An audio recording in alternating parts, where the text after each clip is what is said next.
Hello, assalamu alaikum guys. This is Tania Laki. Welcome to my channel. আজকে নিয়ে এলাম একটা ব্রাইডাল মেকআপের ভিডিও।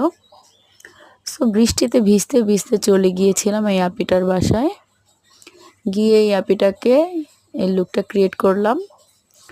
আপনাদের কাছে আমার এই লুকটা কেমন লাগলো কমেন্ট করে জানাবেন। যদি ভালো লেগে থাকে প্লিজ আমাকে একটা লাইক করে দিবেন, একটা শেয়ার করে দিবেন। আমার পার্লারটা গৌরনদী উপজেলা গেট মিউচুয়াল ব্যাংকের গলি দিয়ে এসে কালী মন্দিরের আগে তৃতীয় তলায়। আপনারা যারা যারা আমার পার্লারে আসতে চান চলে আসবেন। এতক্ষণ আমার এই ভিডিওটা দেখার জন্য আপনাদেরকে জানাচ্ছি অসংখ্য ধন্যবাদ। প্লিজ আমার চ্যানেলটাকে সাবস্ক্রাইব করে রাখবেন, তাহলে আমি আপনাদেরকে সুন্দর সুন্দর ভিডিওগুলো উপহার দিতে পারবো।